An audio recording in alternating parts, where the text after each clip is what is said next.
What's up, guys? Got a very interesting video for you guys today. So, on the latest episode of the Rampage podcast, they had Bas Rutten on, and they were talking about old Pride stories and stories from Japan and all that kind of stuff. And they got talking about when Bas came back from retirement to have one more fight in the World Fighting Alliance (WFA), and Rampage actually fought on that card. And they were just talking about I'll let the video play. All the way out. Right. And then he stepped up. And I told him, I said, man, I really appreciate that because that was $225,000 for me. That was the biggest payday I ever had because my biggest payday was at the UFC 55, which was an 8-man tournament with 60. So for me to come over and to get for a single fight 55 was considered good money at that time. Now it's nothing, but I mean, there was good money at the time. It was a really good time. I made 200 that fight. Yeah, that was good money for me to fight Matt Linden. Really? That was the most. That Did it hurt a little bit when I said 225? Yeah, it hurt a little bit. It hurt a little bit because I'm gonna tell you why. That's very interesting. So Bas to come back, they gave him 225, which is very good money for like a 44-year-old Bas Rutten to come back and fight basically a no name. But if you actually look at the card, it was actually a very good card. Rampage main evented against Matt Linland, co-main, Bas leg kicked that Warpath guy to pieces. An 8-0 Lyoto pre-UFC beat Vernon White, Young Mayhem, Ivan Salaverry, former UFC champ Rigo Rodriguez, a young Martin Kampman, Marvin Eastman. Like, it was a good card. You can definitely tell the matchmaker had favorites. Besides the main event, all the other fights, a bit suspect matchmaking in my opinion, except for maybe the what's it called, the Ivan Salaverry fight. But yeah, so Bas and Rampage were on that same card, and Rampage finally opens up with a bit of MMA lore for us. Here we go.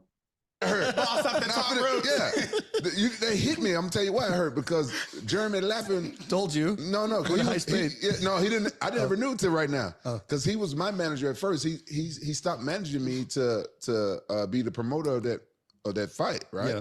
And he knew how much I make. So in Pride, my biggest purse was $100,000 when I did K1. Cause you remember Pride was ripping me off. Yep. But they paid me $100,000 to go over and fight K1. So he doubled my purse. Okay. So he made it sound like I was the highest paid guy on the damn card. And you weren't. You know who was? This guy. But I'm gonna tell you what they did though. What helped me out later though. They gave me a crazy pay-per-view deal. Cause they knew they wasn't gonna do pay-per-views. And then Dana White, the UFC, they bought my contract. Oh. Okay. So when I fought Chuck, they had to give me they gave me, I made. Oh, you made a good money. I made like millions. Oh, dude, that is so freaking awesome. Just off the pay-per-view. I heard a little bit. And then So yeah, like Bas said, I heard a little bit. Yeah, same. Rampage has brought it up on his podcast a couple of times. This famous pay-per-view deal that he got for his first fight in the UFC against Chuck. But he'd never actually given a number until now. Not really, because if somebody loves it, I made about $7 million. Whoa! I've never heard that number. Hold on. This is my first time. My first time ever saying it. I've never heard that. My first time even saying it. My first time even telling anybody. Wow. That's got to be one of the highest. Over pay-per-view. That's got to be one. Insane.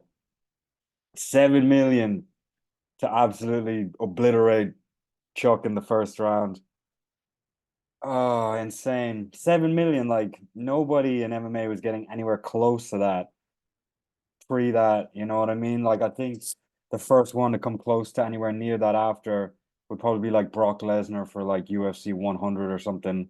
And then like maybe George or Anderson touched that over a few fights to combined or something, you know what I mean? Nobody was getting 7 million flat for a pay-per-view deal.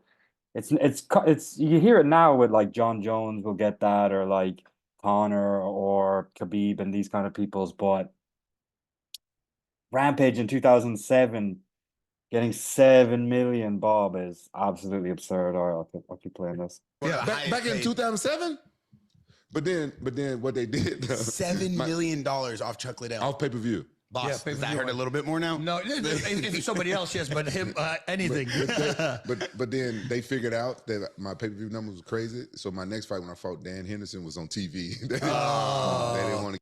Classic UFC, classic Dana. Classic. That's so funny. Give me pay-per-view. Really? Yeah. But it's stupid because they still make the money in pay-per-views. They still make Yeah, money. for you to make that, They just that don't makes give you. Oh, that sucks. Then I don't know That's what crazy. happened with either my manager at the time was negligent or got paid off, but somehow my pay-per-view numbers got changed without me knowing. Wow. So Notice how Rampage didn't mention the manager's name. Very interesting. He'll never bring up his former manager at this time. He had this English representatives, and allegedly were, a bit shady. I'm not going to say organized crime, but Bisping was also represented by them at the same time, and he claims that they were very, very shady. And he's actually been sued by them for even like mentioning their name. And they tried to sue Rampage before.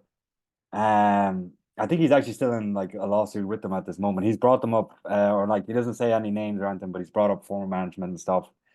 And yeah, it's crazy. I'm not surprised, that they got rid of that pay-per-view deal for Rampage. 7 million, Bob. Like, let me just check. What did that pay-per-view even sell? 675K. Like, it didn't even do 1 million buys, and he got 7 million. Like, that's absurd. It just goes to show how much they're ripping the boys off, you know what I mean? Like, it just blows my mind. Like Rampage said before on his podcast, something that stuck with me. He goes, he was having an argument at the UFC with Dana about something, and he goes, "Oh yeah, no, I think he was talking about how the UFC never wants any one fighter to get bigger than the promotional brand name, like the UFC or whatever. Like they always want the company to be bigger than any one fighter." And then Rampage was like, "Well, why don't you get those 3 letters to get in the cage then in a fight?" And that's so true. So true. But yeah, that's about it for today. Just a little bit of interest in MMA lore from the most recent episode of Rampage podcast. If you haven't already listened to it, just head over there and check it out. Such a great podcast. Easily my favorite MMA podcast at the moment. Every week, I think there's like 2 or 3 episodes a week. Always only MMA legends, old and new.